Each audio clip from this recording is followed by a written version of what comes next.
watching Arise, the world's standout news channel. Arise News, awards, and beyond.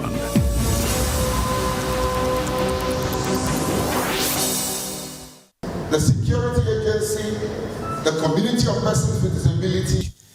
We're here preparing ourselves to showcase that we can have an inclusive election.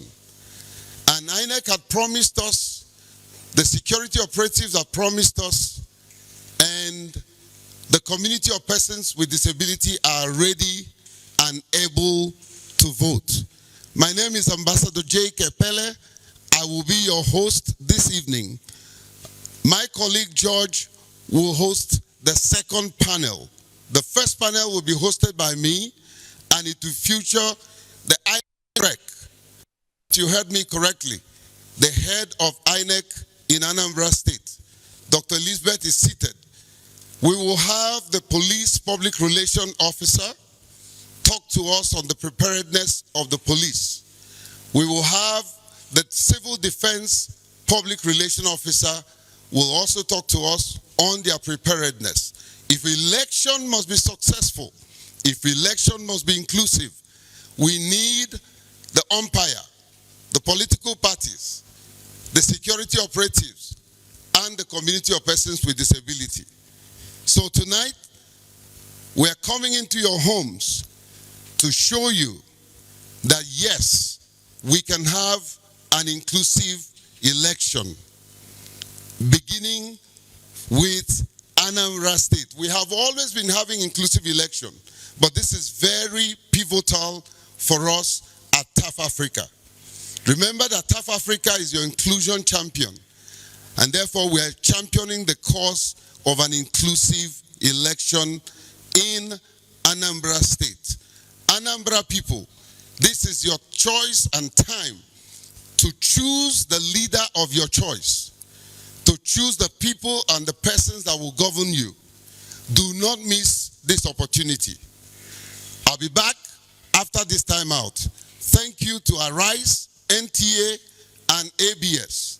We're coming to you live from this very inclusive organizations. Hello, I'm Ambassador J. Kepele, CEO and founder of TAF Africa. Every citizen deserves the right to vote and participate in elections, including persons with disability. Sadly, many times our voices are silenced through barriers, discrimination, or neglect. That's why we created the TAF Disability Hub app. And today, I want to introduce you to one of the most powerful tools, the Third Eye Future. This future is not just for experts or election observers. It is for you, for me, and everyone who believes in fairness, equity, and inclusion. With the Third Eye, you become an active protector of democracy. We can report any incident that affects persons with disability, whether before, during, or after election, from accessibility challenges to intimidation to denial of rights. You have the power to speak out in real time. And now, let me hand you over to our IT officer who will show you how easy it is to download, sign up, and use the Third Eye Future to make a difference. Thank you, Mr. Jake. Hi, everyone. I'm Jachimike. Let's dive straight into it. Step 1. Using your Android or Apple device, search for TAF Disability Hub in the Google Play Store or the Apple App Store. It shouldn't take you more than 30 seconds to download and install the application on your device. Step 2. Using the application you have just installed, sign up using your email address or your phone number. It's a 60-second process. Just like that, you are done. Step 3. Once your application has been completed, that is, you have signed up, open the application to the home page. The home page gives you access to a number of features. We are focused here on the Third Eye tool. Here, you can, 1, select the category of the incident. It might be a PWD infraction or prevention from accessing any location or venue. This tells us what exactly is happening at any moment. Step 2, you can write a report about what is happening. Step 3, you can add photo or video media as evidence to your report. And finally, you just click submit. Just like that, your report has been sent to the election monitoring team. Every single report allows us to hold institutions accountable and ensures that persons with disabilities do not have their rights infringed upon. The Third Eye tool is easy, it is safe, and it is powerful. Remember, your one report could protect the rights of a person with disability to vote and their right to be included in every sphere of society. We can work together to build an inclusive democracy where no voice is ignored. And it all begins with you downloading the application, signing up, and using the Third Eye feature. We're calling on 10,000 Nigerians, yes, 10,000 Nigerians, and friends of democracy to take this step. Join us. Download the TAF Disability Hub app today, and let's keep watch with the Third Eye. This initiative is funded by the European Union through its support to democratic governance in Nigeria, EU SDGN 2 program. The forthcoming election in Anambra State, talking about INEC, we have the security operatives. We believe in TAF Africa that if we must get it right and have an inclusive election, then the focus, the spotlight will be on INEC and the security agency, and of course, the community of persons with disability. Tonight, I am privileged to host the REC herself, the Queen herself, Dr. Elizabeth Ago, and of course, the police spokesperson. Sir, your rank, so that I don't...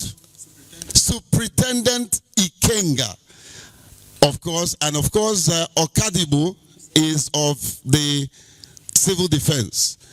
And my interpreter will be interpreting to the audience of people who are hard in hearing or the deaf. So let's meet every panelist tonight. Let me start by asking you to properly introduce yourself and then give us an opening statement, beginning with Dr. Elizabeth, Dr. Queen Elizabeth. God bless you, sir. God bless you, sir. God bless you, Dr. Epele. I want to welcome everybody and the people of Anambra State viewing us from their places of comfort. I am Dr. Queen Elizabeth Awo, the resident electoral commissioner of Anambra State. God bless you. All right, Ikenga, may we meet you? Thank you for having me, and thank you to our viewers anywhere you are. Just keep watching and know that police is always there to ensure your safety. From Anambra State Police Command, we bring goodwill message to Ndi Anambra and our viewers. My name is SP Ikenga Tochukwu, the Police Public Relations Officer, Anambra State Police Command. Thank you. Thank you so much. Now to my good friend, Mr. Okadibo. Good evening, all. Glad to be here. My name is Superintendent of Corps Okadibo Edwin, the head of media and tactical operations, NSCDC, Anambra State Command. I'm glad to be here. Well, tonight you'll agree with me there's no better individuals that will speak on inclusive election, whether from the umpire perspective or the security agencies. We have them here tonight. So let me begin with you, the umpire, the chief umpire of election, the REC of Anambra State. And as beautiful as she's looking, we believe that we're going to have a beautiful election. Let's begin with you, Ma, to tell us your preparedness. How prepared are you for the forthcoming election, especially on inclusive participation of persons with disability? Thank you so much. Actually, we have been on INEC, me and my management, briefing the people on how prepared we are.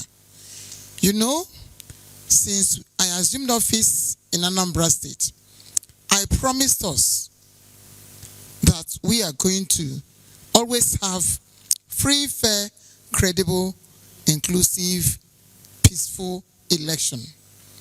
And we have done 4 elections. One presidential election, 1 state assembly election, 2 by-elections, and 1 rerun. All has been testimony of free, fair, credible. The people of Anambra by now are very sure and relaxed that we say it and do it.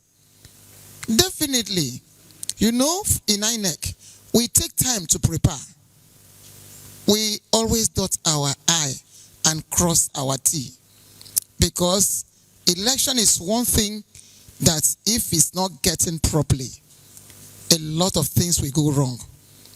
Like I've always briefed us, in the recent past, I've been briefing us almost every day in the radio, in the television, on how we are preparing. As of today, everything is ready. We've gotten all our non-sensitive materials. The last time I appeared in our NTA and ABS, I told us that we have 3 major things that has to do with election.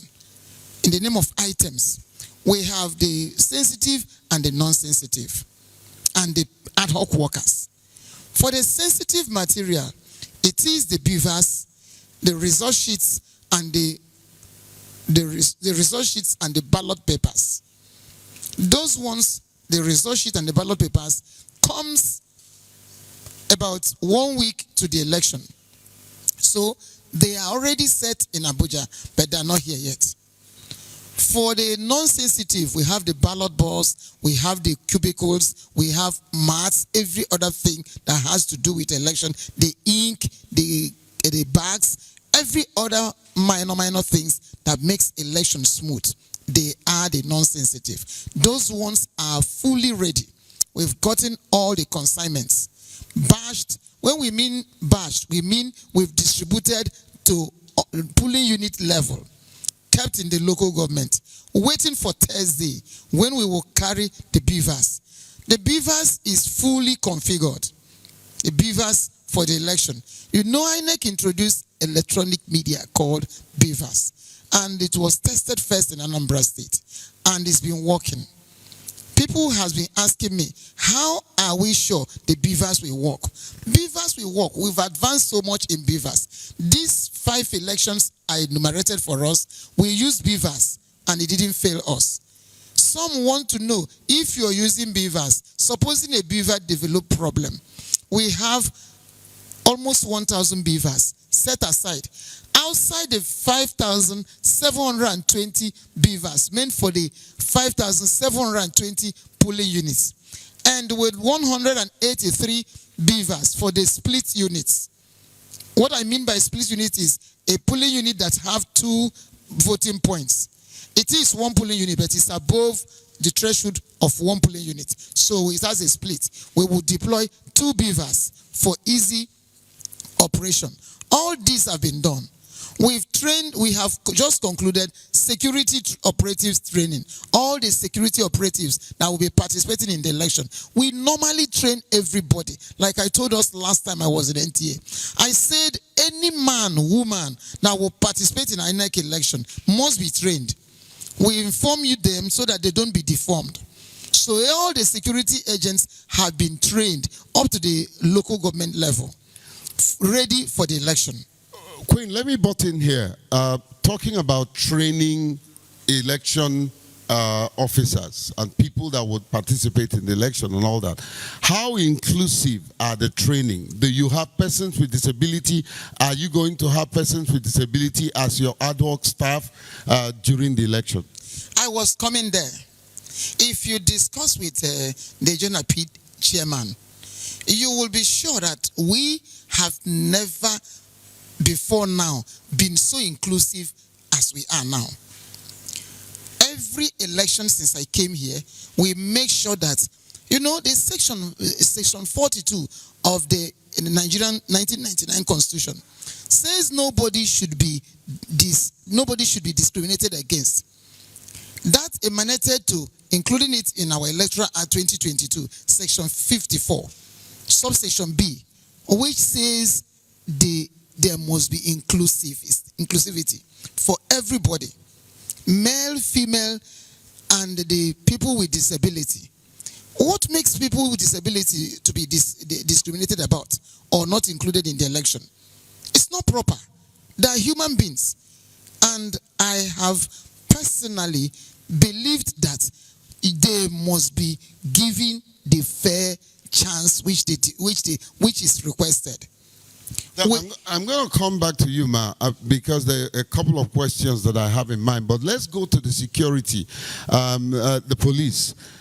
Most times, the presence of police is scary. And I believe in the mantra that police is your friend. How knowledgeable are you in terms of what to do when you see a person with disability at the polling unit? Thank you very much. Let me use this opportunity to also commend TAF Africa for this platform, for us to have this conversation around what I call the national assignment that everybody in Anambra is actually waiting for. That is the November 8th governorship election. Let me say this, that the security agencies are very, very, on behalf of the security agencies, we are very, very ready for it. Just like what the INEC rec mentioned, that we have had several trainings, and the trainings are still ongoing. I can remember vividly that just last week my CP was in Enugu for similar training that also has to do with this election. For us, security. For us, the police, we understand the importance of election, and we don't treat it with kid glove. There's what we call operational order. Operational order is something of great importance that, especially as the election is coming up, which encompasses all what we need to do. And this operational order carries all the security agencies in the election involved, both the civil defense, the military, and the federal road safety, and all, even immigration officers. Why I'm saying this is because our deployment is not by number this time around. Our deployment is very, very strategic. And with the platform of what we are discussing, persons of disability, I know that some of the trainings that we have had, which I've attended one of them, just like the INEC rec confirmed, there was inclusiveness in the persons of disability, trying to, not that the police doesn't have that training, but trying to remind us of what we need to do when we see persons of disability. But for this emphasis sake, it is an open secret that our deployment doesn't carry persons that are armed close to the voting center. That is why I mentioned that our deployment is very, very strategic. We have persons positioned at strategic places that are bearing arm, but the people within the place that they are doing voting, the voting is taking proper, they are not armed. And we also have police women also deployed in that regard, especially when we see persons of disability. We all know that policing is a service, and service requires empathy. Service requires a human face, and service also requires passion. So that's why we include both male and female police officers, especially when we see persons of disability that care to identify themselves with the voting process. We assist them to make sure that they exercise their rights. Well, are you aware, as a security operative, two questions that I'll ask you real quick. Are you aware that persons with disability have the voting right to vote first, which is called priority voting? Will the police officer that you're posting at every polling unit, will they ask or mediate between persons with disability and people without disability that would want to, for one thing or the other, can say, look, you can't vote first before me? What are you briefing your men to do to ensure priority voting? Okay, just like I earlier mentioned, election is not something that, to tell you how important it is for us, the Nigerian police, it's not something that we just say election is coming up and we do it. We prepare our men. We try to remind them the trainings, even with the one we had with INEC. It's just a platform to reiterate what they already know. Persons of disability also vote first. Yes, we are aware of it, and we give them that platform. Once the NYSC persons and officials of INEC set up this thing and is good for voting, even the person that is representing the INEC there will also make the announcement if there is any persons of disability that is here that want to vote. That's when police comes in and try to create space for them. After they are voting, then that's when others will now queue in to vote. This is a bit of a general question. Okay. The reports we get from time to time is somewhat disconnect between the inter-security agencies, and police seems to be championing that connecting rod, that unity. So would you tell Nigerians tonight that there will be that synergy between all the operating security agencies? Let me say this. If you look at where we are before and where we are coming from, you understand that there is a lot of improvement in terms of security synergy, not only in Anambra, but at the hem of the national aspect of it. You will see that security agencies, especially here in Anambra, have always been having meetings upon meetings to make sure that we harmonize our plans. And what are these plans? I earlier mentioned what we call operational order. Operational order is not only police that is involved. My colleague here can also testify that we also include other security agencies. They have their work to do, both civil defense, the military, which also assist in making sure that our borders are protected with the immigration officers, and the police officers itself, just like I mentioned, they are carefully positioned in a strategic place, those that will bear arm, to make sure that the voting place is protected, while the people that are without arm inside the where the voting proper is taking place, we make sure that there is law and order in that regard. So we are aware of all these developments, and this is not the first time election is happening in Anambra. You can also confirm from what the INEC rec mentioned. We have had so many elections here in Anambra, and just like we concluded the by-election, you can also testify that persons of disability were also protected in that regard. Okay, so let me turn to your colleague, Mr. Okadibo. Mr. Okadibo, talk to us about the preparedness of civil defense. You're often seen as the peacekeeper within the polling unit. How prepared are your people for this election, especially on inclusivity? Okay, thank you very much. I want to start by saying that our Commandant General, Professor Ahmed Abubakar Audi, MNI OFI, in the course of his leadership in NSCDC, has introduced, and we have as of today, persons with disability desk officer in all the zonal commands and all the state command. We even escalated it to divisional officer. So we recognize the fact that persons with disability are an integral part of our society, and they deserve every endeavor of human being. And that is why we have, in line with this election, we've incorporated the desk officer into our election training, so that there will be no need for any discrimination, stigmatization, or exclusion of persons with disability. And in line with that training, we've been able to establish and we're able to train our officers and men that persons with disability, they have priority voting. So all NSCDC officers in Anambra State, as of today, knows that once they see any person with disability, they will first of all accord that person the first voting right.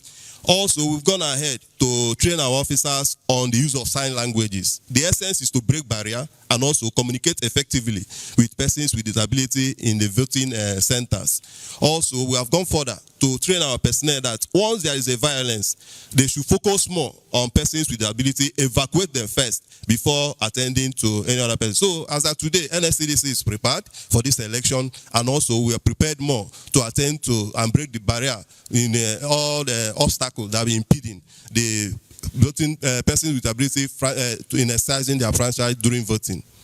Okay, so we are back to Dr. Elizabeth, Dr. Queen Elizabeth. Dr. Queen Elizabeth, talk to us on accessibility. Most times the greatest problem when it comes to inclusive election is access to the polling booth. How prepared is INEC to ensure there is access to the polling unit in terms of whether you have your polling, the voting box across gutter and all that? How prepared are you as an organization to ensure that either there is access where person with disability will go there, or that the box can be brought down for person with disability? What would you be speaking to them tonight to do in terms of access? Thank you so much. Before we get to that, I want to talk a little on what you asked the police PPRO. You asked about the synergy between the security agencies. The Nigerian government has passed that level. We have ISES. ISES is the inter-agency, all the security agencies. We have meeting that binds us together.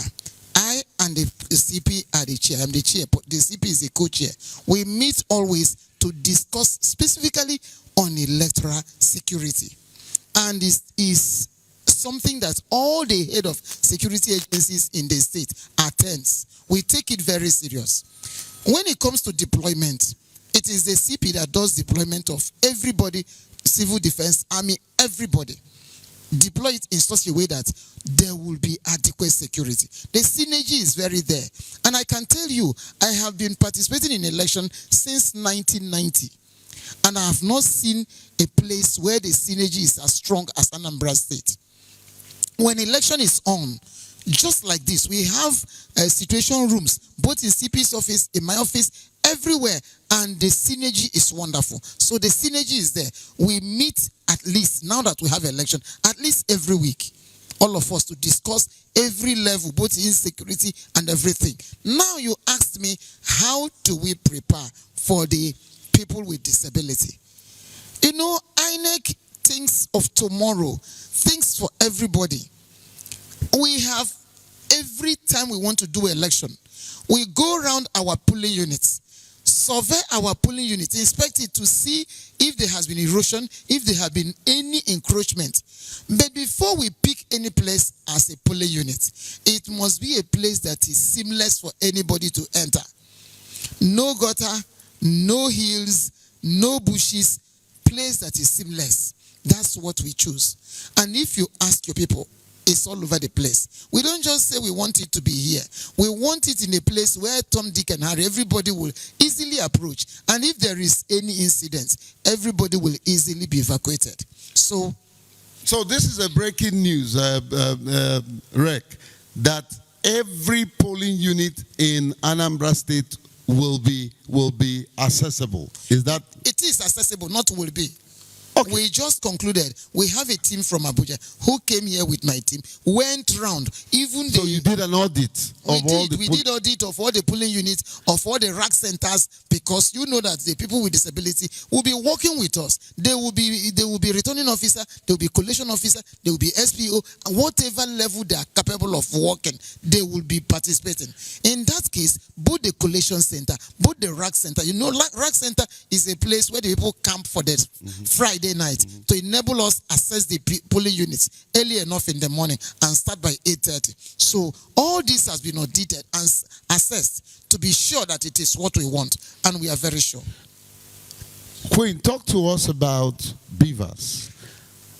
Are you telling Nigerians tonight that all the results will be uploaded and there will be no hitches? There will be no hitches. And since 2023, there's never been a hitch in Anambra. When we had hitch in 2023 in other places, we didn't have in Anambra. We had Plan B, and Plan B helped us. Our Plan B is that outside the data, we have extra other data, so that at any point in time where the one that is in the BVAS wants to fail, we give a support to be sure that we upload. We've always uploaded seamlessly. As we are speaking, we've gone around and did network audit to ensure that we don't go with one network. We go with about 3 to 4 networks and backup. So we are sure in Anambra, even they just concluded a by-election, we uploaded seamlessly. So we are very sure that there will be no problem with BVAS as far as uploading is concerned. Okay, so the spotlight is on you. I am happy. And you have what it takes to ensure you have a successful election. Are you under pressure by any politician? Pressure is not something somebody gives you. It's something you give yourself. They give you pressure, you want to receive it, you receive it. And how do they give you pressure? If you want to compromise your standard, before you become a electoral umpire, you will have your personal standard. For those who know me from where I'm coming from, I was Accountant General, I was Chief of Staff, I was Principal Secretary, I was Financial Controller. I have set my life standard, how I want to operate. I don't allow anybody give me pressure because I know what I will do and I will get pressure. But to tell you the truth, my office has never given me pressure to say you must help this person. There's no help. I tell the people of Anambra that I am a referee. Prepare the football field, get the linesman, make sure that the field is level. Team A, Team B, go ahead, play your ball. You give a goal, we blow the whistle. At the end of the day, whoever carries the cup is the people's mandate. I've always told the people of Anambra that nobody, nobody rigs under me. Nobody rings under me. That is one. 2, all the political parties, like in this election, we have 16 political parties. 16 political parties filed 16 candidates with their deputies. Nobody will tell me do this or do that, because I know there is an eye watching me outside the human eye. And whatever you do awaits for you. What the situation is, I want the people of Anambra, let their vote always count as long as I'm here. When they say A is going, they vote for A. A will go. But the problem is the people of Anambra will sit at the comfort of their houses, playing football, washing clothes, cooking food on election day. Permitting, that is predicting who will win. It's not a matter of prediction. It's you coming out and voting for your candidate of your choice. When you vote for the candidate of your choice, and you get the majority of the vote, nobody will disenfranchise. I'm running out of time for this segment. Are you telling me there will be no voter apathy? I can't tell you there will be no voter apathy because we are not the one that causes voter apathy.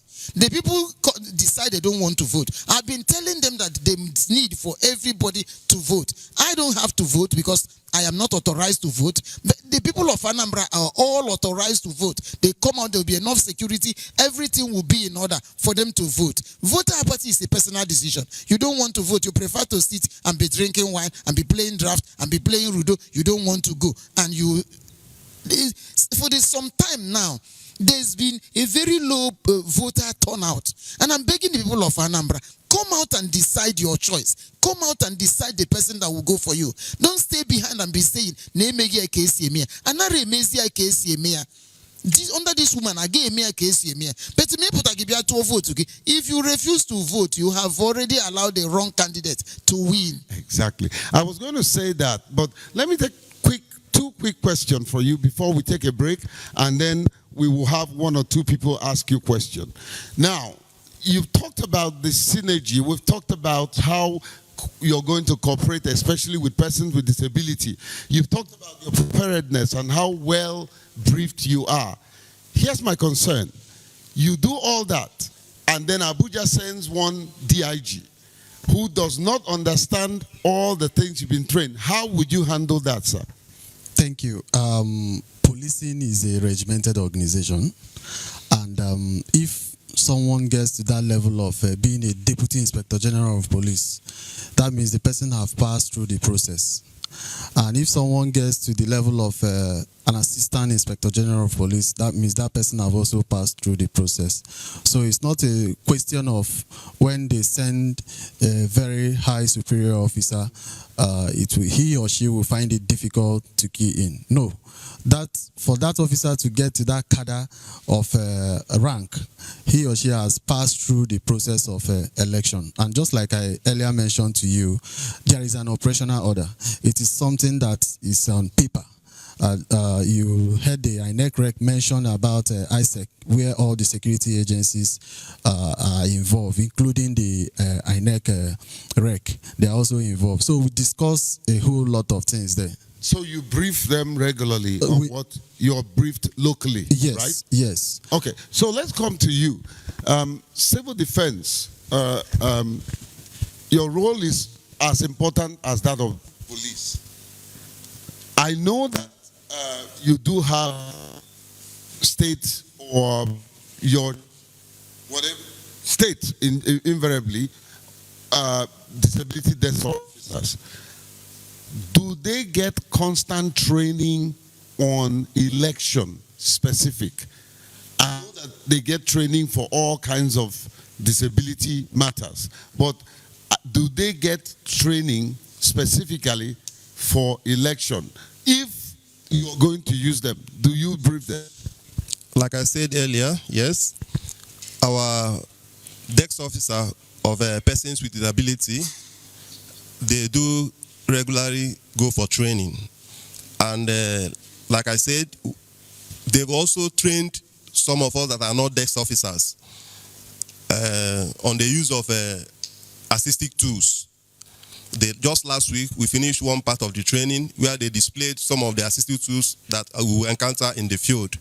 So we are constantly in touch with the desk office of persons with disability. And aside that, we also should know that NSCDC, in line with the act that established us, we are empowered to protect all critical national assets and infrastructure of the federal government. So in this election, we are prepared and we are going to deploy to all the various critical assets, including INEC offices. We are going to deploy in all the polling units, collation centers, and the racks. We'll also be deploying our men in all the exits and entry points of the state. We also have our men that will be strategically placed in all the flashpoints, black spots, areas prone to violence. So we are very sure that this election will be a peaceful one. We are going to have a peaceful election, and it's going to be transparent. And it's going to be inclusive. Yes. Okay, so at this time, you're watching the critical stakeholders town hall meeting. We have the rec of INEC. We have the representative of police, the police public relation officer, and we have the civil defense public relation officer. Now, please stay with us. When we come back, we will take two questions, most probably one from a lady and one from a man, just to maintain gender balance. Don't go anywhere. This is Staff Africa presentation of Anambra people. Are you ready? My name remains Ambassador J.K. Pele. We'll be back after this time out. So roll. And This is Able to Vote Guide, and you are welcome. Able to Vote Guide is a voter education series to increase the participation of registered voters with disability and the society at large. My name is Jake Epele. I am the CEO and founder TAF Africa. Let's get started. On this episode of the Able to Vote Guide, we will focus on how security agencies can support the participation of persons with disability during the election and post-election phases of the electoral cycle. Election day violence is sometimes inevitable in some polling centers. The common reasons are the locality and the presence of dominant political parties and actors. Where data already exists, security agents in polling units should be informed of the number of persons with disability present in the polling unit. Persons with disability should identify themselves to the presiding officer at the polling unit immediately after arriving at the polling unit. Clearly marked muster and exit point should be identified for persons with disability. Should there be any security emergencies at the polling unit, the post-election period usually involves the rejection of results by losing candidates and parties. Such grievances are displayed in roadblocks and street protests. Where security agents are informed of such, persons with disability who may be affected should also be identified and protected throughout the exercise. This message is coming to you from TAF Africa with funding from European Union and our media partners. For more information on the activities of TAF Africa, follow us on our social media handle. Visit our website on tafafrica.co. See you on the next episode of Able to Vote Guide. I remain yours truly, Jake Epele. Bye.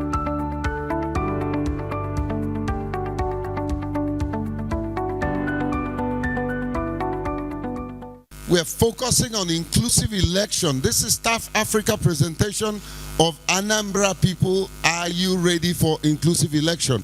And on the panel, we've been talking to my good friend Kadibo.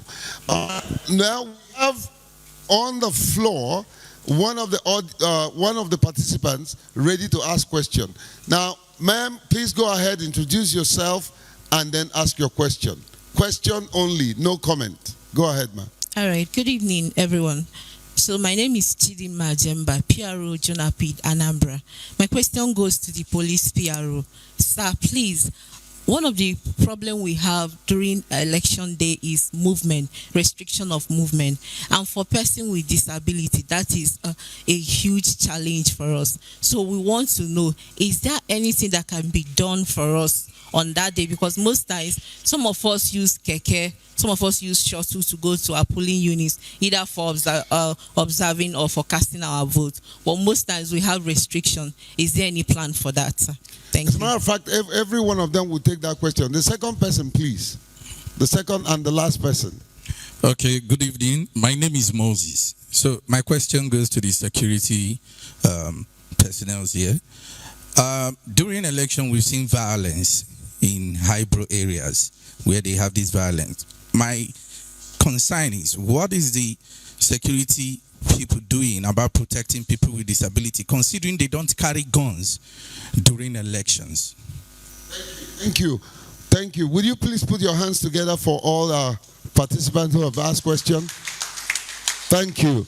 Back to you, gentlemen. Lady. You first, because we're about security. Okay, thank you very much, Chidinma. I must commend you for that question you just thrown to the security agencies. Let me say this, that elections are something that I know that is very, very patriotic in nature.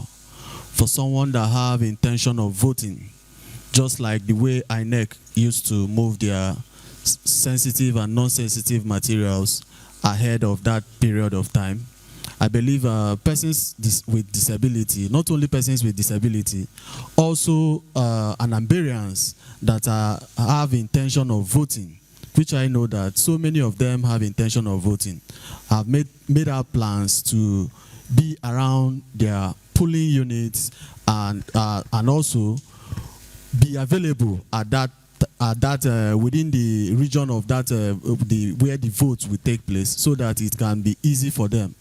Why we are doing this, especially when Chidema mentioned about restriction of movement, it's not to punish the voters. It's not also to make the voting process very, very difficult, but it's a part of security strategy to make sure that persons that want to commit mayhem will not have that chance. So we can be able to also checkmate some of the criminal activities that people that intend to cause havoc within that period. Remember, from our threat analysis, our strategy is also to restrict movement within that period.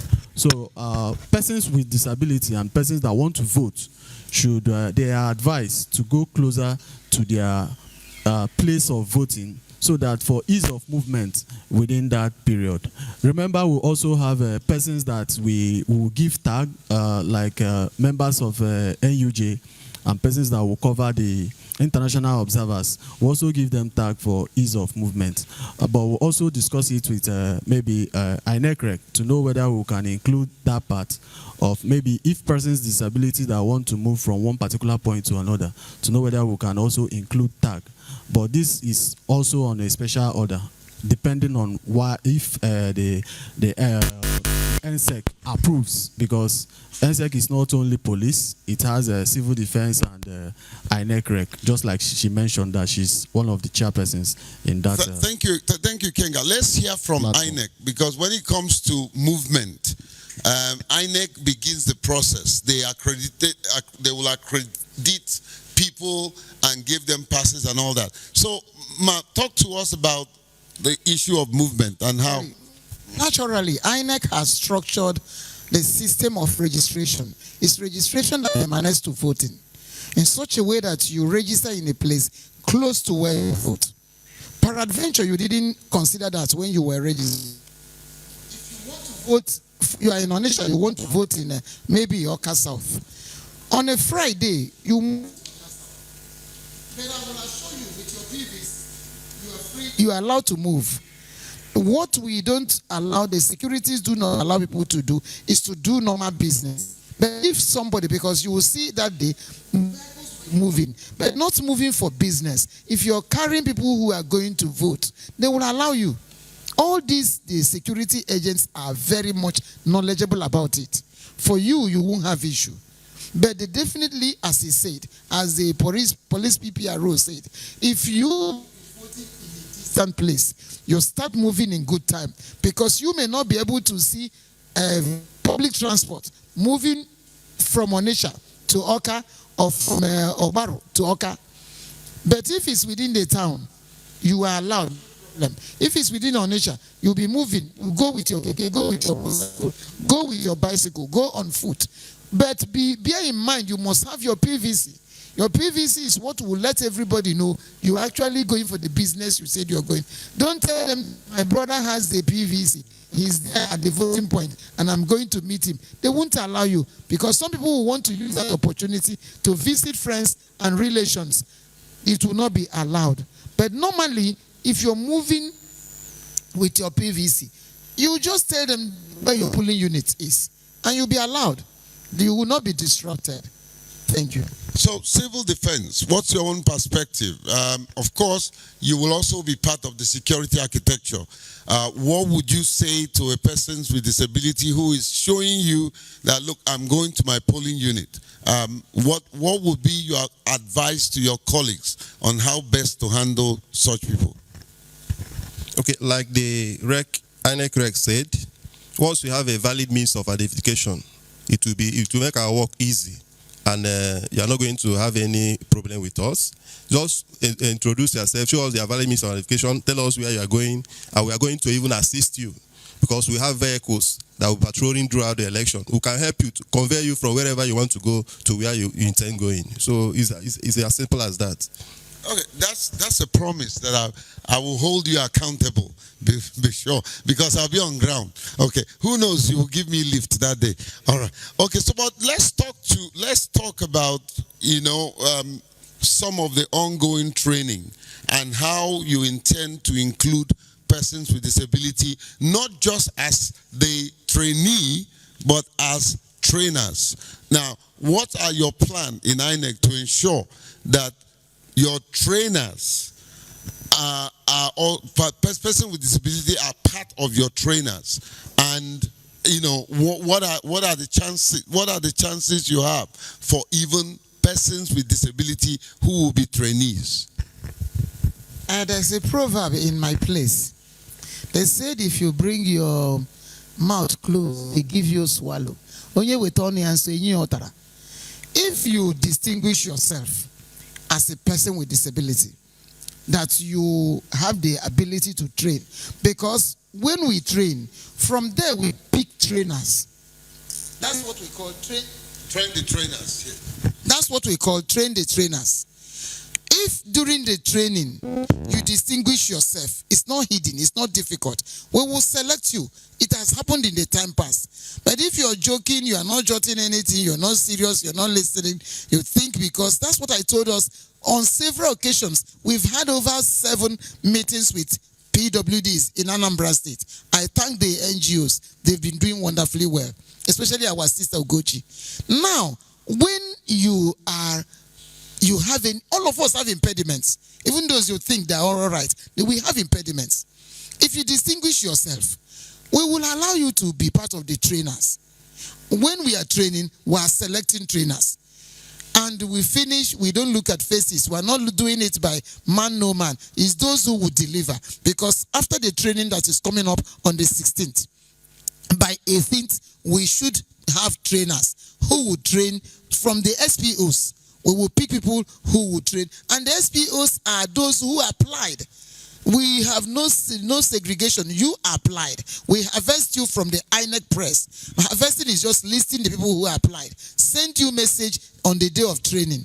They are the first people who normally train, the SPOs. When we train you, from there we pick those who will train the POs and those who will train the APOs 1, 2, 3. So it is you who will tell us you want to work, and we put you to work.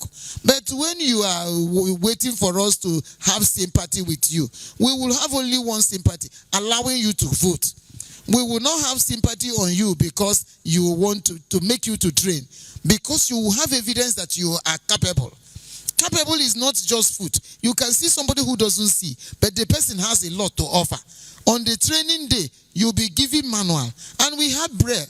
Like I told you in section 54 of the Electoral Act, a lot is provided. And during our previous meetings, I have assured the people with disability, I have shown them the bread, shown them the magnifier, shown them the various inscriptions, and we will also have the sign language people. So everything we have, INEC have done everything that is requested of us in that section of the electoral law and the constitution. But it is now for you to be part of trainer.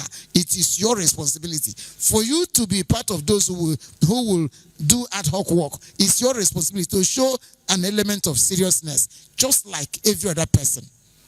And in the past, you have shown seriousness.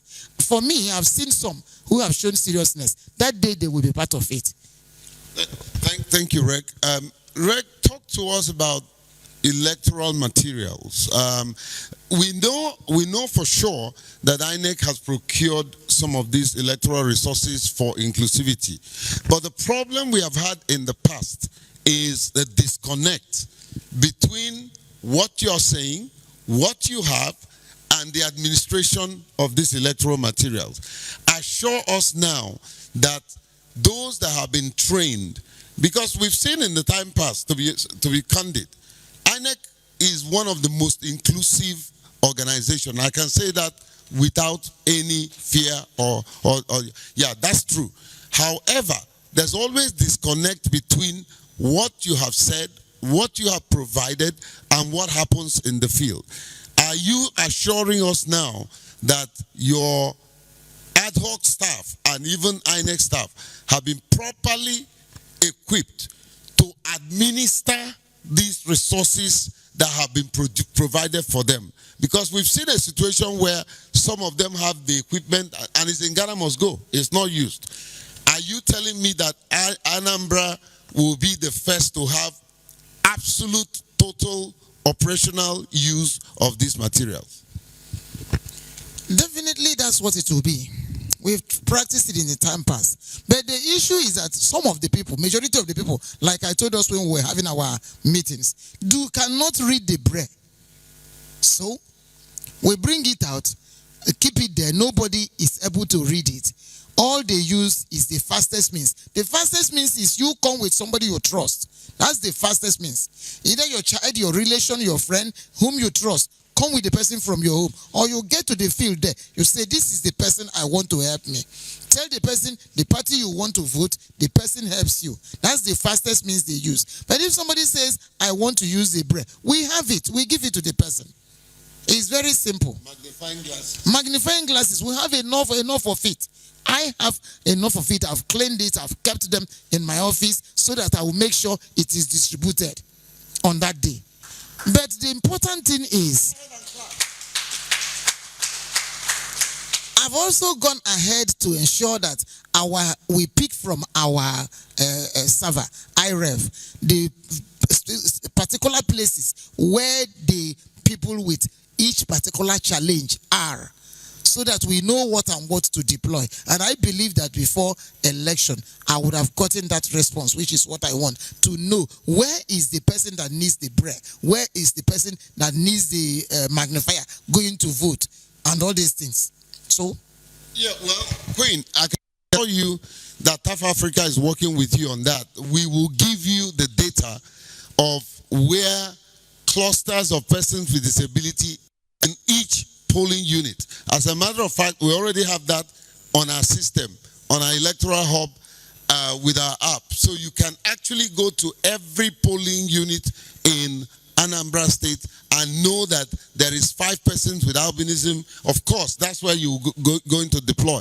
There is 3 people that are blind. Of course, you know that's where braille will come. There is 4 people that are deaf. You know, so just to give you information on what we are deploying. We are going to deploy 100 at which you have accredited. Thank you. We are going to deploy 100 observers, and these observers are not people without disability. They are persons with disability. They will be deployed and paid. We are going to also ensure that we have 25 sign language interpreters. They will be deployed and paid. We are going to run our election hub, which you have graciously agreed we will integrate in your situation room, and the situation rooms of the EU, and of course the major situation room. All of us will be there. So, ladies and gentlemen, I'm going to ask my guests to say one word each, 60 seconds, and then this segment will come to an end. We would take a break, and then my colleague George will take over and bring the people concerned, and that's people with disability, the media, and civil society will be our next panel. But before we go, Ma, I want to thank you for coming. You made sacrifice. Let me tell Nigerians that you made sacrifice, drove all the way from Enugu just for this event. So we want to thank you, Rek. But give us your final thoughts on inclusivity of this forthcoming election. It is now time for practical, not theory. We are ready on ground. Forget whatever story you're hearing. Come out and you will see it happen practical. INEC is ready. The people should be ready.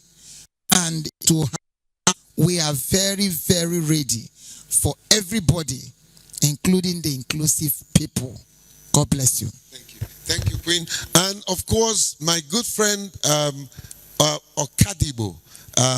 Okadibo, are you related to Chioma Okadibo? All right. But talk to to us on what's your final word? What's your message to your own people for inclusive election? I want to assure persons with disability that NSCDC is ready to enforce their rights. And also, we have trained our men to be professional, display highest form of sense of responsibility, and we are going to roll out a coordinated channel of communication in case of action or inactions of any of our personnel. We cannot tolerate any indiscipline, and we cannot condone that. So I wish you all the best as we move to the general Anambra State governorship election. Thank you, sir. Well, the police is your friend. How friendly are you going to be during this forthcoming election? Give us your take, your final word. Thank you. Police is actually your friend. If we are not everyone's friend, we will not be the lead agency when it comes to internal security. And if you heard what Madam said, she said that police is the co-chair in ISEC. So we carry everybody along. For the persons of disability, we want to use this opportunity to add voice to your take on inclusiveness of this election. We will make sure that your rights are protected, and to complement that, we will roll out phone numbers, which has to do with the situational room, because it will be situated in our command headquarters. That has to do with both the security agencies. If you have any need for us, just reach out to us. We'll know what to do. Thank you. Well, for those of you watching at home, this is a live presentation by TAF Africa on Arise, NTA, and ABS. We want to use this opportunity to thank these partners and thank our critical stakeholders, from the REC to my good friend Ikenga to my good friend Okadibo. All right, ladies and gentlemen, thank you for watching, but don't go away, because the next aspect of our town hall meeting will begin right now. Don't go away. My name remains Ambassador J.K. Pele. I'm the CEO and founder.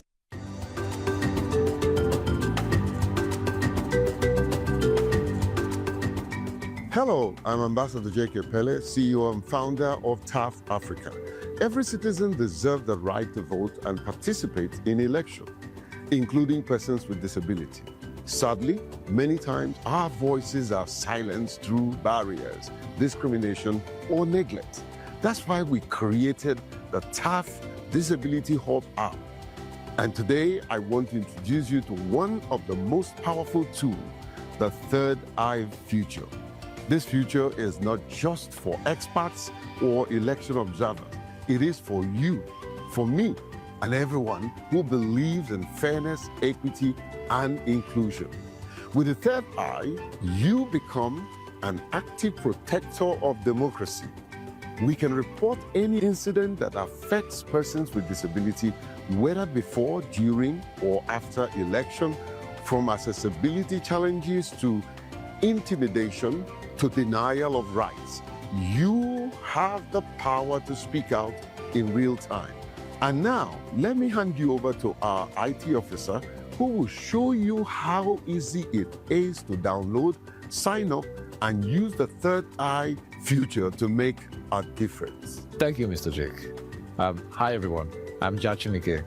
Let's dive straight into it. Step 1. Using your Android or Apple device, search for TAF Disability Hub in the Google Play Store or the Apple App Store. It shouldn't take you more than 30 seconds to download and install the application on your device. Step 2. Using the application you have just installed, sign up using your email address or your phone number. It's a 60-second process. Just like that, you are done. Step 3. Once your application has been completed, that is, you have signed up, open the application to the home page. The home page gives you access to a number of features. We are focused here on the Third Eye tool. Here, you can, 1, select the category of the incident. It might be a PWD infraction or prevention from accessing any location or venue. This tells us what exactly is happening at any moment. Step 2, you can write a report about what is happening. Step 3, you can add photo or video media as evidence to your report. And finally, you just click submit. Just like that, your report has been sent to the election monitoring team.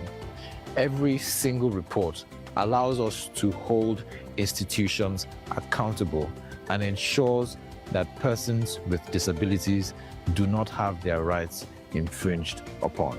The third eye tool is easy. It is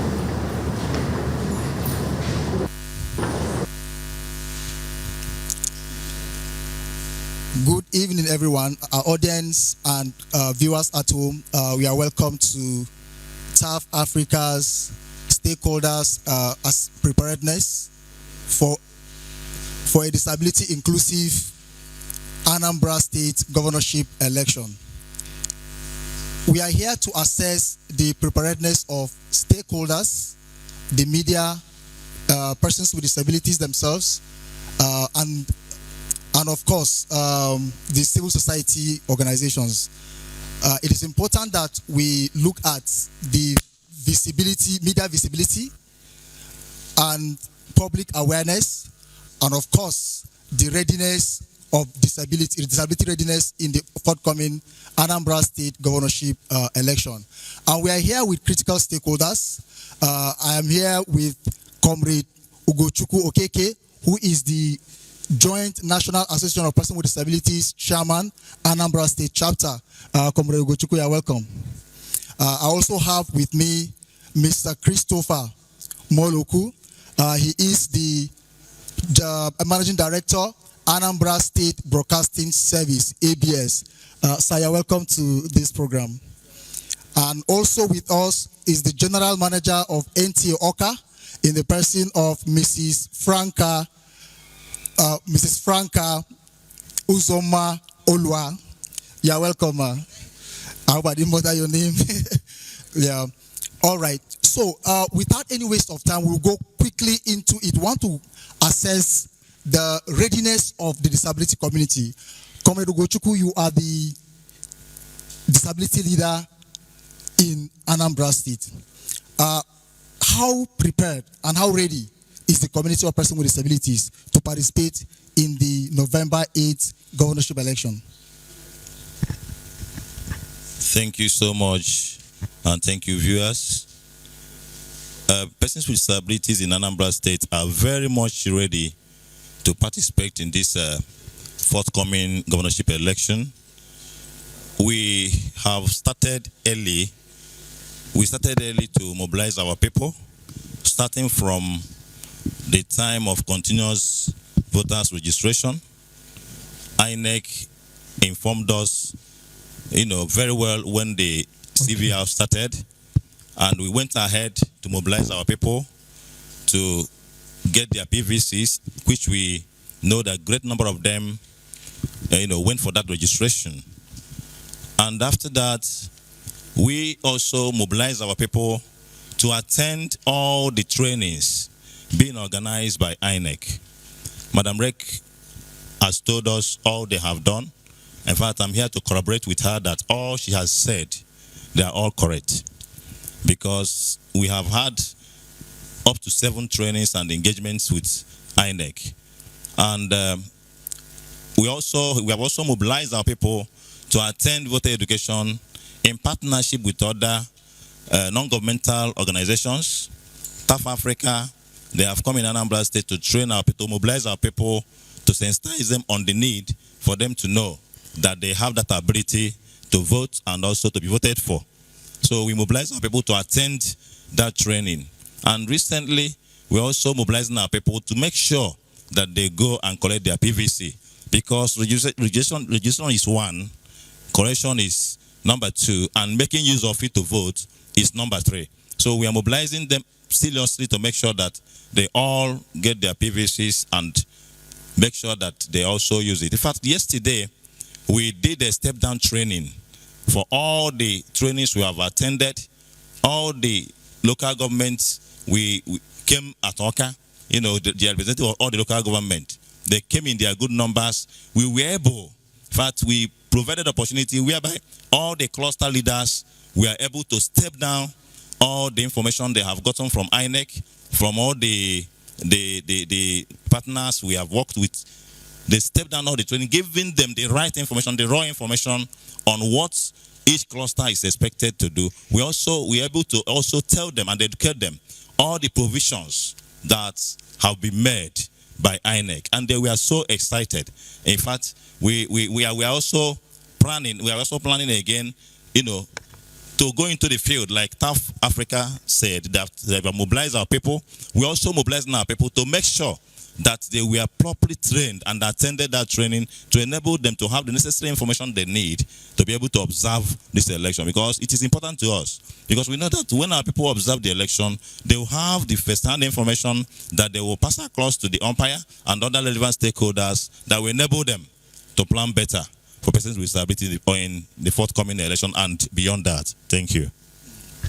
Thank you very much, Comrade Ugochukwu. Yeah, now that the community of persons with disabilities are ready to participate in the forthcoming governorship elections in Anambra State, are there key areas you will need the support of stakeholders like INEC, the security agencies, and the media? Are there critical areas you will need their support to ensure the full participation of persons with disabilities? Yes, there are critical areas we still need critical stakeholders to help us. I think number one stakeholders we want them to help us is media, because we discovered that disinformation and fake news is a cankerworm, you know, that has eat deep into the fabric of the society, and it is affecting persons with disabilities, because whenever they hear that there is crisis on the social media, you know what social media is doing this time around. Some of them are fake. Those information are fake. Some of them will tell us in the social media that INEC have been paid. In fact, there's no need of going for election. You know, all this fake news. And when people with disability hear this kind of information, they will prefer to stay back instead of going out there to waste their time. So media, we're expecting you to debunk all these things when you know that those informations are not correct and right. We're expecting media to come up with an information that will now tell our people that this information you are getting is wrong and they are fake. Because I know that once that is done, it will now empower our members to know the right thing to do. Then we're also expecting the traditional rulers and the PGs.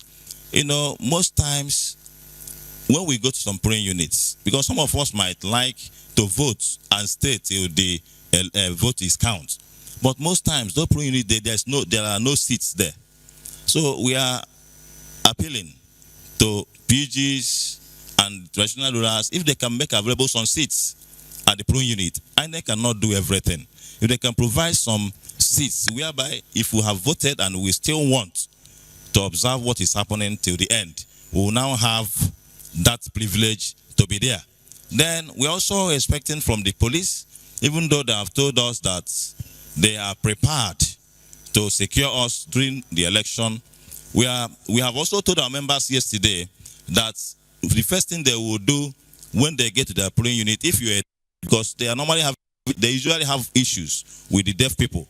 But we have told our members yesterday that once you get to the polling unit, use a paper and write, "I am a deaf," and go and show to a policeman or any security agency around there. So the security man will now take note of you and be able to observe you.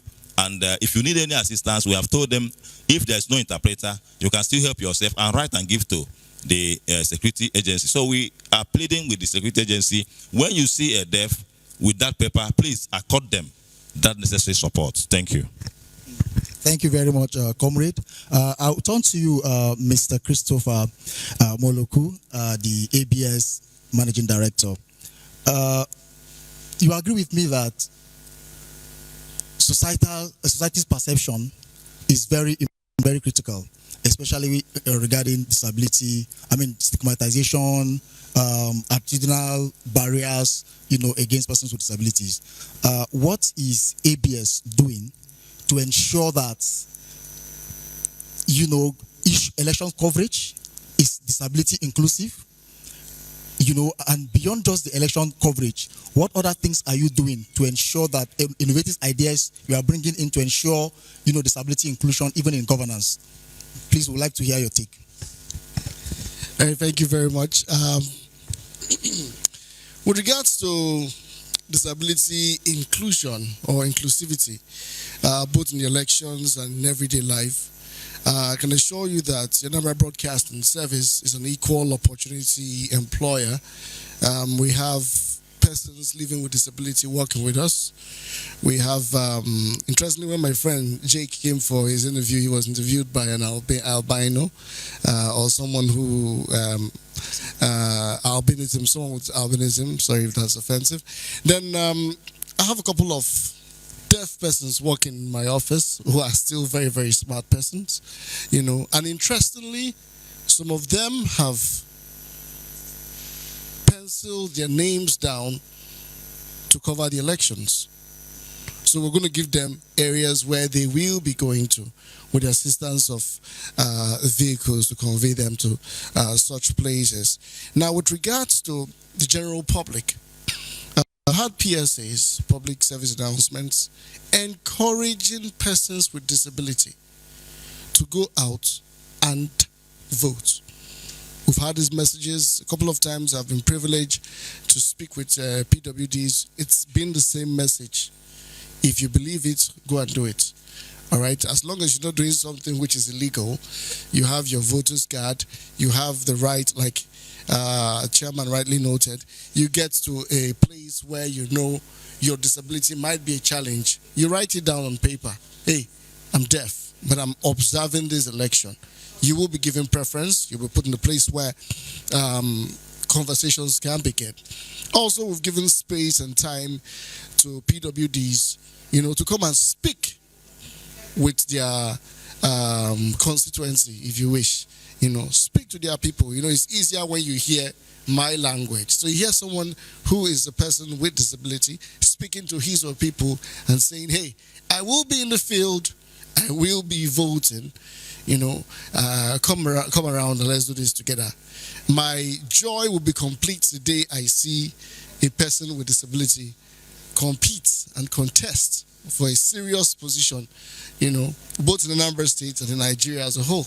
It would indeed be complete when that happens. So while we work towards that, so far, what we've been able to do is give that space, give that opportunity for PWDs to express themselves on radio and on TV.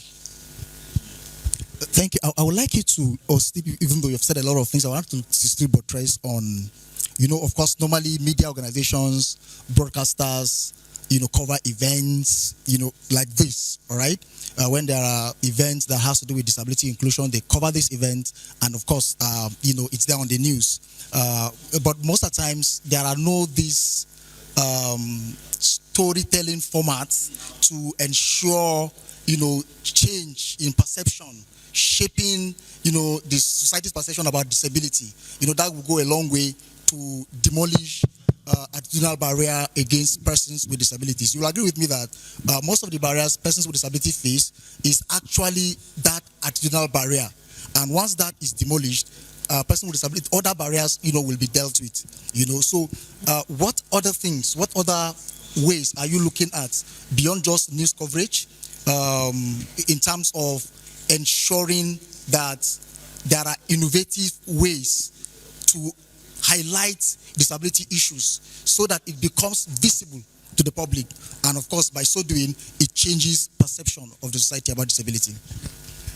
Thank you very much for that question. It's quite interesting that one of the biggest problems we've encountered with telling the stories of PWDs is actually PWDs. Most of them have this fear, or would I say they have been socially abused. So they see themselves always at the back burner.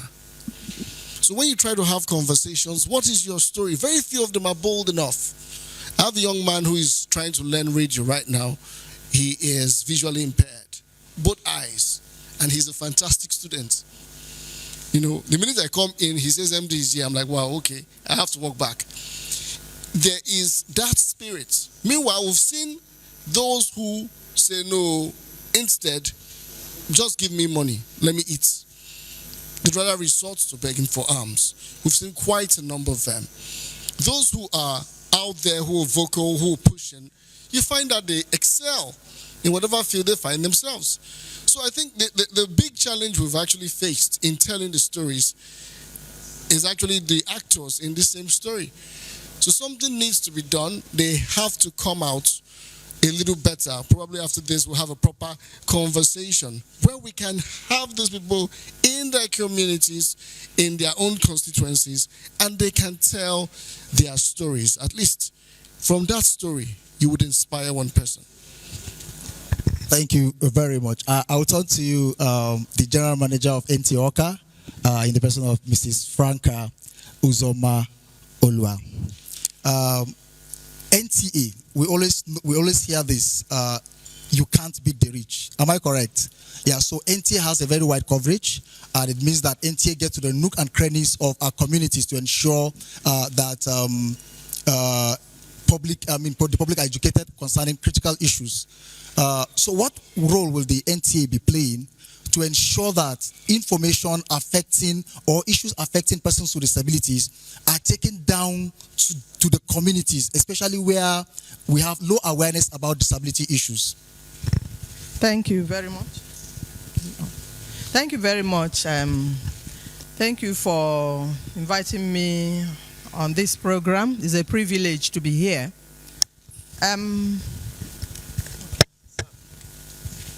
Yeah, NTA is a public broadcaster, and we pride ourselves that we have the reach, which we actually do. We have not failed in capturing the interest of people with disabilities in Nigeria. We have not failed in any way. I recall that in my many years in NTA, I've served more than 2 decades now. We have captured. Actually, we have never overlooked the needs of people with disabilities, given our wider reach. Just like he mentioned, we have an award-winning reporter in NTA, Kano, Fatima Karaye. She wins awards. She works on the wheelchair. She covers the best of events in Kano State, and she has won several awards. So we protect people living with disabilities. We have, in order to break the silence on inclusive coverage, we have also, if you watch our NTA International right away at 7 o'clock news, you find out that we have an interpreter behind the newscaster. We do that every day. It's a standard practice. Even when we are covering national events live, we feature an interpreter.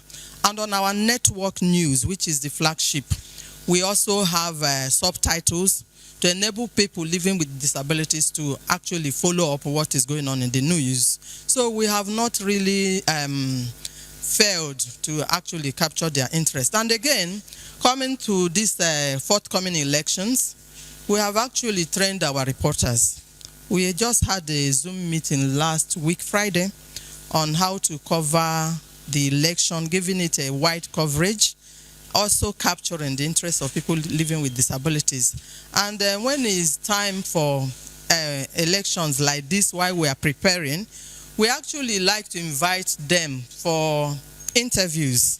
We actually like to talk to them, listen to them, let them speak to us on what their needs are and their challenges. Like my brother earlier pointed out, we are having a big challenge with media literacy. I've noticed that in Anambra State, and unlike where I'm coming from Abuja, you know, you go to the streets and you want to talk to somebody, the person is excited, he wants to speak with you. But in Anambra here, somebody will tell you, how much are you paying me for helping you do your job? Everything about them is all about money. And that puts me off, you know. So I am coming to people with disabilities. We like to engage them. We like to hear from them.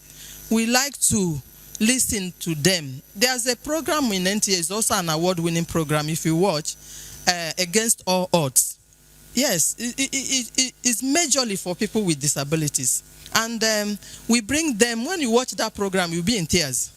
Because we bring them and they talk about their challenges and how they broke the odds against them, how they survived their challenges. And we keep looking for people to appear on that program. It's a national program. So what I'm trying to say is that covering the election is not a problem for us. And we go to the nook and crannies of Anambra State because we have the reach, we have the staff. We also have the capacity to do that. And I must tell you that we even have most of our staff who will even help us. We have NTA Onisha, who will cover that axis. We also have NTA Nugu. We also have NTA Owerri. All the surrounding states around us will also help us to cover the election. So our problem is not coverage. We are already training our staff on disability sensitive coverage. We also train on how to direct people living with disabilities, how to vote, where to vote.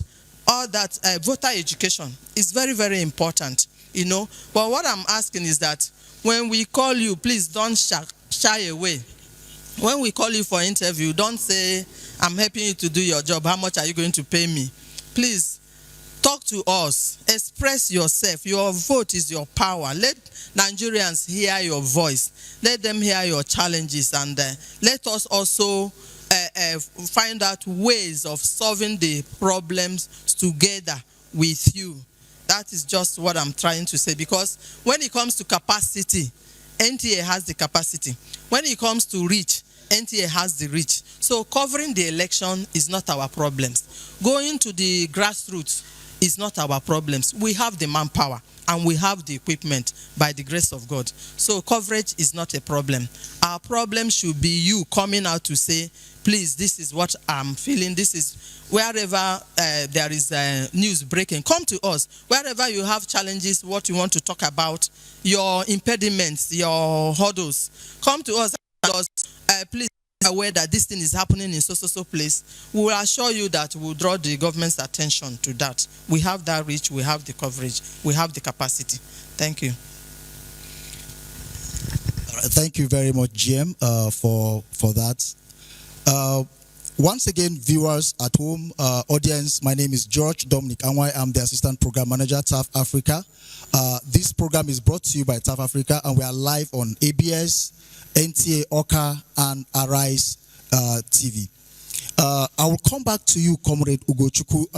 The Managing Director, ABS, mentioned that they have been trying to be creative about these issues of persons with disabilities, looking at, human angle stories, bringing the stories of persons with disabilities, to the media to ensure visibility and awareness about disability issues. But one challenge she has highlighted they face is the fact that persons with disabilities are shying away from coming out to tell their stories. And if you don't tell your story, who else will? What do you have to say on that? Yeah, actually, what he said may be correct. It depends on individual. There are some people that are not yet yet to believe that they have that challenge and accept it. Because one thing we need to understand here is this: if you have disability, and the way you accept it matters. Because I believe those people that are shying away, from the media to share their stories so that others can be motivated, does that as a result of, they've not been able to accept it. Okay? But because I believe that if someone accepts his disability or her disabilities, I don't see the reason why the person will be shying away. So, and my take here is that as an organization, we will make sure we utilize that opportunity and make sure we bring more of our people that are ready, because I know we have so many people that are ready to share their testimonies and to share their experiences. We'll make sure we bring them up and have that partnership with ABS and even NTA, so that the world will hear their stories. Thank you very much. I think it's important that this is done. Disability is not an excuse to become a beggar. Persons with disability should not become charity cases begging on the street. They have the ability, to also participate fully in society. It's very important. I'm coming back to you, Mrs. Franca, the GM of NTA Awka. Is there room, or are you considering collaboration among media organizations, NTA, Awka, ABS, and other media organizations within Anambra, to beyond elections? We are also concerned about governance. How inclusive is governance in Anambra State, and of course in Nigeria as a whole? What are you looking at areas of collaboration where the media will collaborate to ensure that disability issues are properly highlighted, and that governance becomes inclusive? It's not just to mobilize persons with disability to go and cast their votes, but after elections, how are those elected officials carrying persons with disability along? I believe strongly that the media has a very important role to play in this. So is there any room for collaboration? Are you considering collaborating with other media organizations to achieve this? No doubt about that. We can always collaborate with our sister organizations in the states. Just like I said, if there is any program where you want people with disabilities to feature, and if you come to us, we don't have any problem with that program, or to create any program for inclusive governance, because we are all working for the same goal. And the idea is for Anambra State to move forward, whether you are from NTA or you are from ABS or any other place. If we work together as journalists or the media and project the interest of people living with disabilities, I think that it will be for the good of all of us in the state.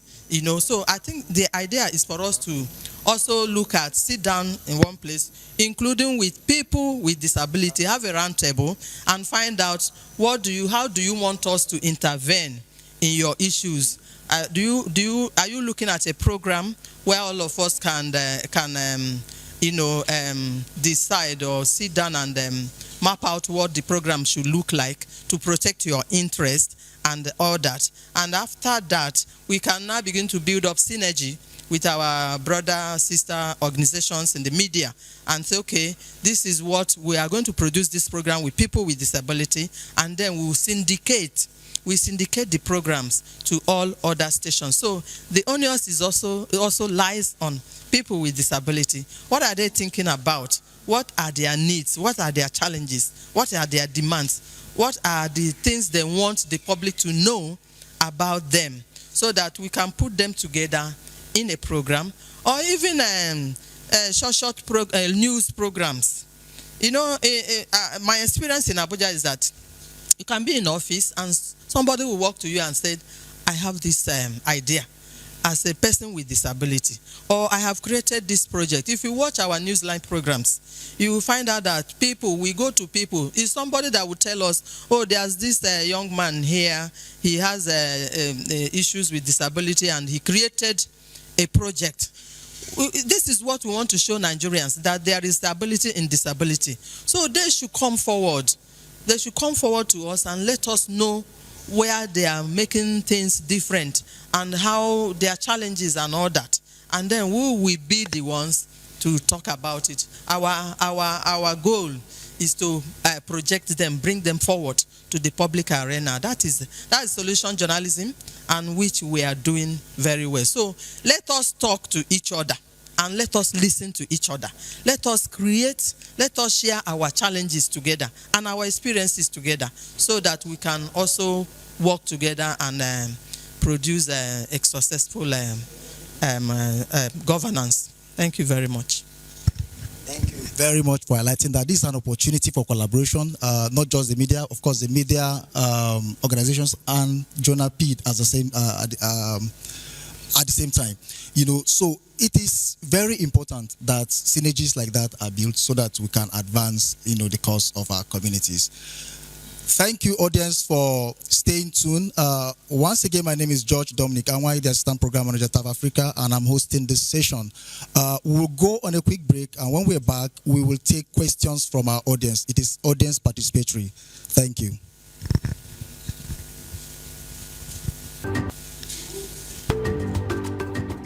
Hello, I'm Ambassador J.K. Pele, CEO and founder of TAF Africa. Every citizen deserves the right to vote and participate in elections, including persons with disability. Sadly, many times our voices are silenced through barriers, discrimination, or neglect. That's why we created the TAF Disability Hub app. And today, I want to introduce you to one of the most powerful tools, the Third Eye Future. This future is not just for experts or election observers.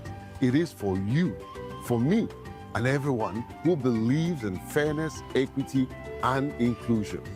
With the Third Eye, you become an active protector of democracy. We can report any incident that affects persons with disability, whether before, during, or after election, from accessibility challenges to intimidation to denial of rights. You have the power to speak out in real time.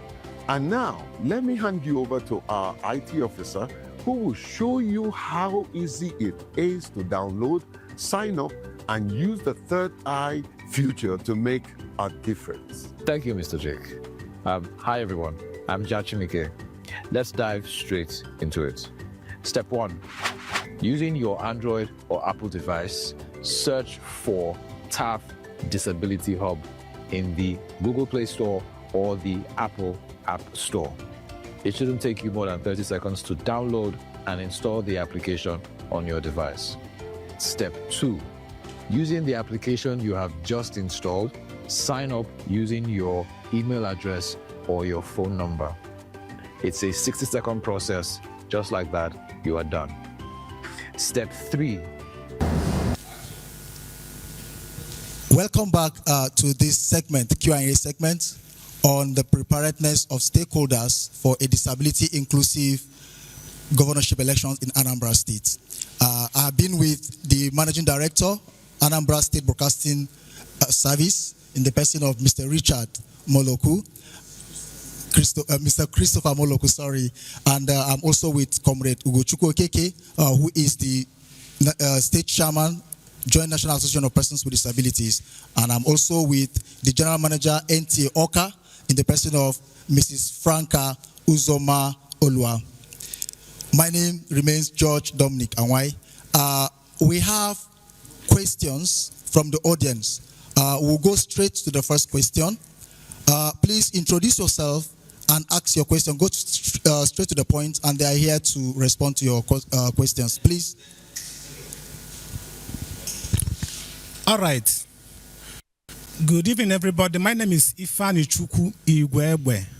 Please, my question is this. Both for NTA and ABS, is it possible to design a jingle that we will run for maybe from now to after election that will be educating persons with disability on voter education? For instance, encouraging them to come out and vote, because you know that we have many of our members at the rural area. So I want to know, is it possible to have a jingle that will focus on persons with disability, telling them all these things we are learning here? Is it possible? Thank you.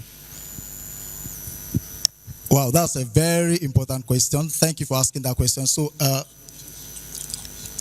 do we have any other person so that we can take them at once? All right. All right. Please go straight to the point. Your name and your question, please. Good evening, everybody. I am happy to be here. I have one question. Thank you, NTN. Thank you, ABS. It is very important. We prepare to have sign language.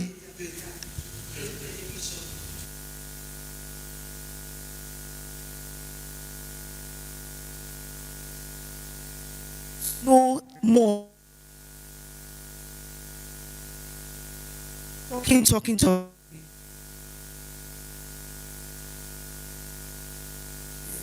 Please, if TV station, we will learn more. Thank you. Yeah, thank you very much for that question. The second audience that asked that question is a person with hearing impairment, and the sign language interpreter interpreted what he was saying. So a quick one, please. The first question about jingles, particularly targeted at persons with disabilities. The jingle issue is already resolved. We have a jingle playing which encourages persons with disability on voting. Probably will just increase the frequency. So instead of playing it twice a day, we'll now play like 7 times a day, you know. And on the issue of sign language, it's a very good advice. We'll look into it. Thank you. Thank you. Respond to the second audience.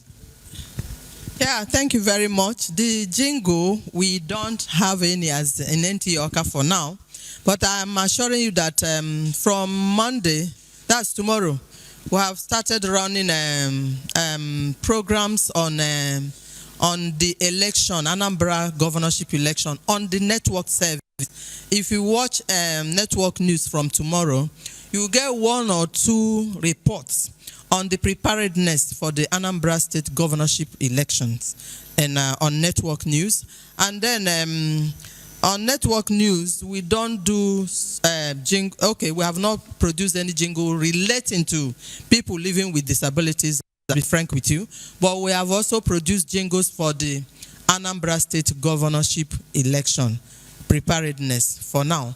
Then when it comes to language, yes, interpreter, we have one already on NTA International.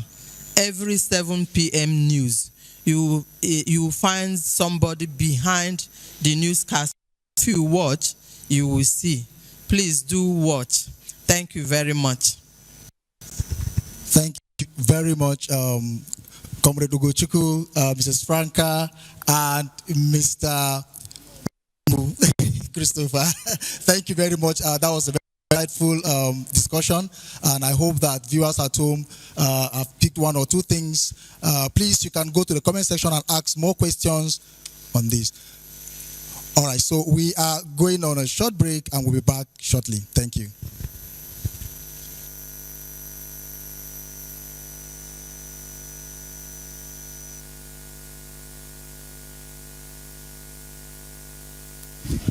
All right.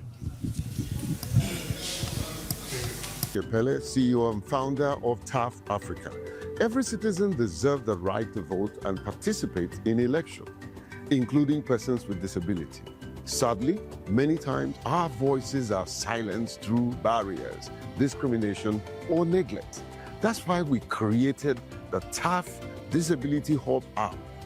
And today, I want to introduce you to one of the most powerful tools, the Third Eye Future. It is not just for experts or election observers. It is for you, for me, and everyone who believes in fairness, equity, and inclusion. With the Third Eye, you become an active protector of democracy. We can report any incident that affects persons with disability, whether before, during, or after election, from accessibility challenges to intimidation to denial of rights. You have the power to speak out in real time.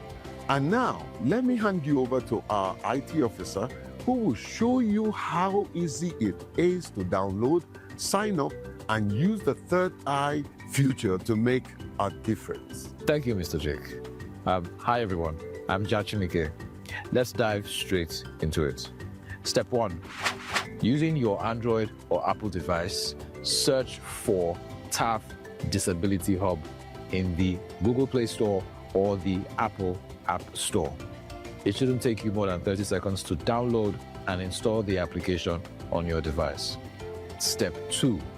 Using the application you have just installed, sign up using your...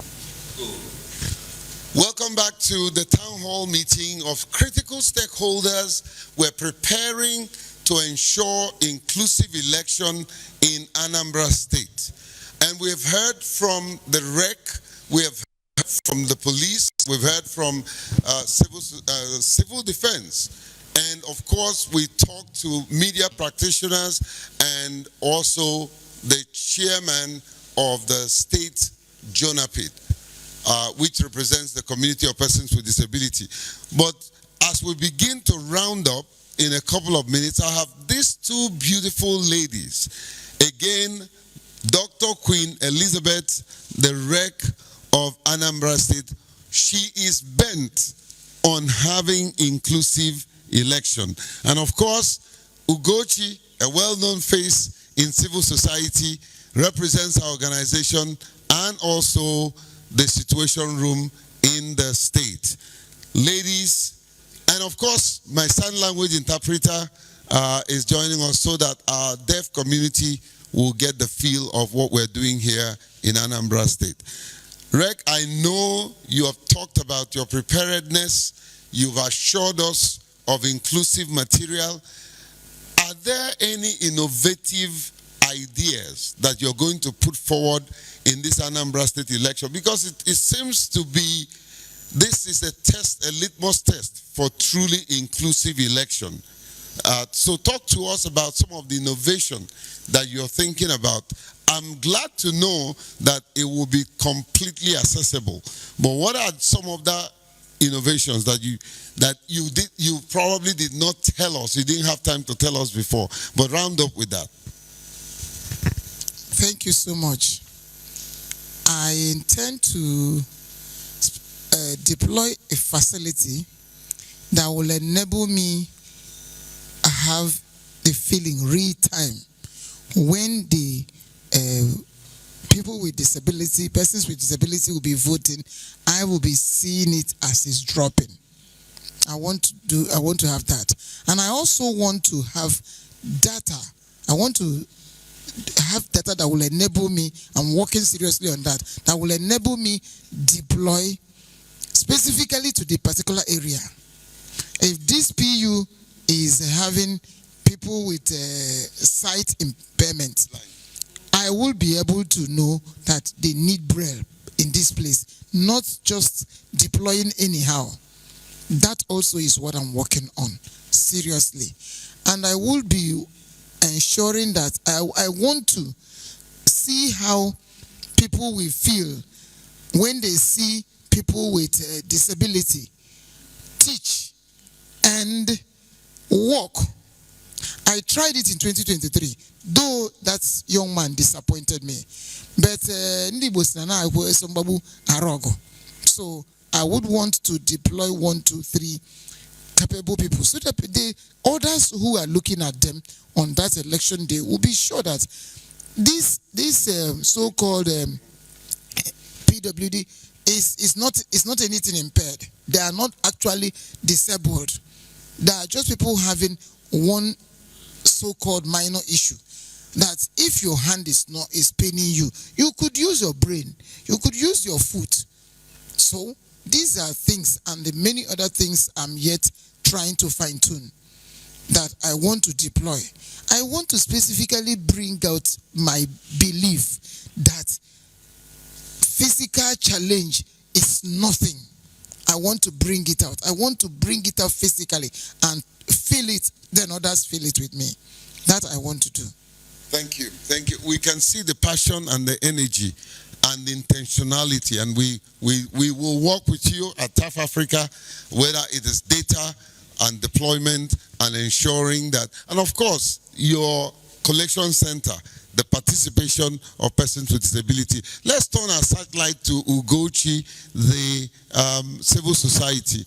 The civil society have done quite a bit to ensure inclusion of persons with disability, no doubt about that.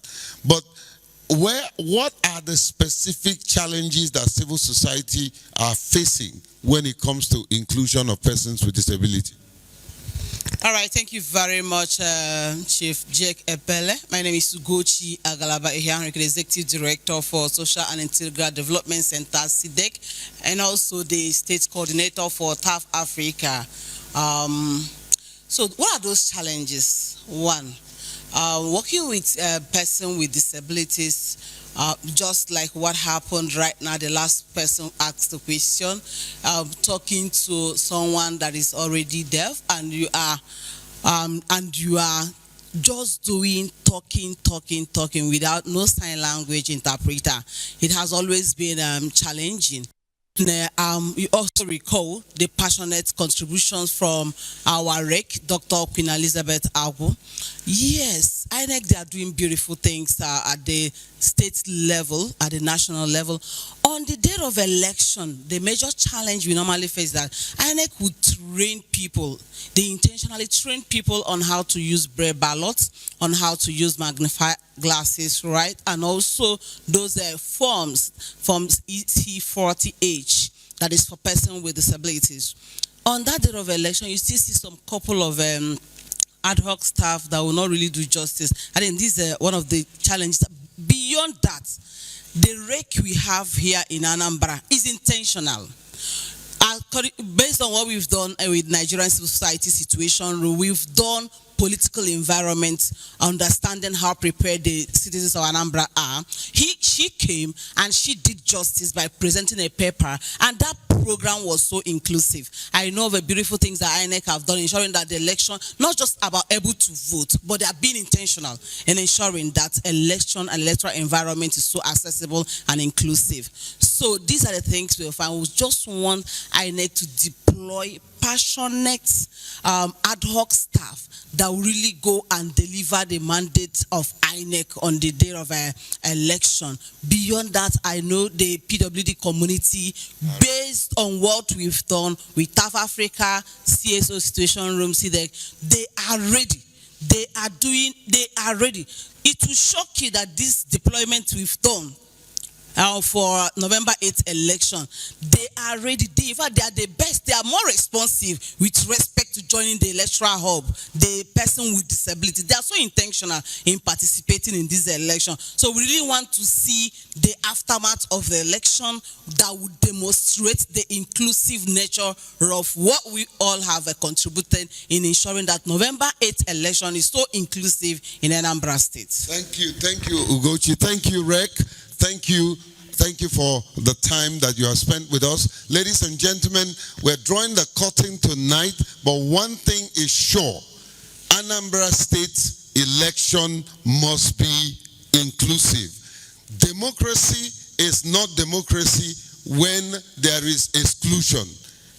The election must be inclusive. And in the Anambra, this is your time to vote the candidate of your choice. And on this note, we draw the curtain from Oka. Thank you for ABS. Thank you for NTA. Thank you for Arise. God bless you. God bless Nigeria. Good night.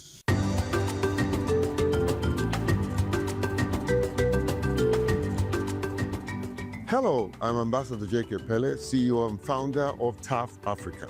Every citizen deserves the right to vote and participate in elections, including persons with disability. Sadly, many times our voices are silenced through barriers, discrimination, or neglect. That's why we created the TAF Disability Hub app. And today, I want to introduce you to one of the most powerful tools, the Third Eye Future. This future is not just for experts or election observers. It is for you, for me, and everyone who believes in fairness, equity, and inclusion. With the Third Eye, you become an active protector of democracy. We can report any incident that affects persons with disability, whether before, during, or after election, from accessibility challenges to intimidation to denial of rights. You have the power to speak out in real time. And now, let me hand you over to our IT officer, who will show you how easy it is to download, sign up, and use the Third Eye feature to make a difference. Thank you, Mr. Jake. Hi, everyone. I'm Jachimike. Let's dive straight into it. Step 1. Using your Android or Apple device, search for TAF Disability Hub in the Google Play Store or the Apple App Store. It shouldn't take you more than 30 seconds to download and install the application on your device. Step 2. Using the application you have just installed, sign up using your email address or your phone number. It's a 60-second process. Just like that, you are done. Step 3. Once your application has been completed, that is, you have signed up, open the application to the home page. The home page gives you access to a number of features. We are focused here on the Third Eye tool. Here, you can, 1, select the category of the incident. It might be a PWD infraction or prevention from accessing any location or venue.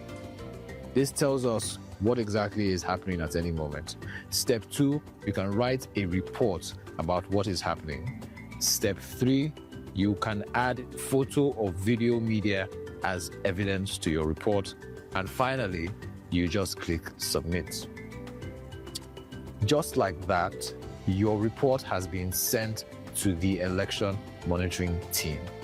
Every single report allows us to hold institutions accountable and ensures that persons with disabilities do not have their rights infringed upon.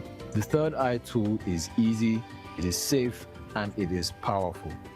Remember, your one report could protect the rights of a person with disability to vote and their right to be included in every sphere of society. We can work together to build an inclusive democracy where no voice is ignored. And it all begins with you downloading the application, signing up, and using the Third Eye feature. We are calling on 10,000 Nigerians, yes, 10,000 Nigerians, and friends of democracy to take this step. Join us. Download the TAF Disability Hub app today, and let's keep watch with the Third Eye. This initiative is funded by the European Union through its support to democratic governance in Nigeria, EU SDGN 2 program.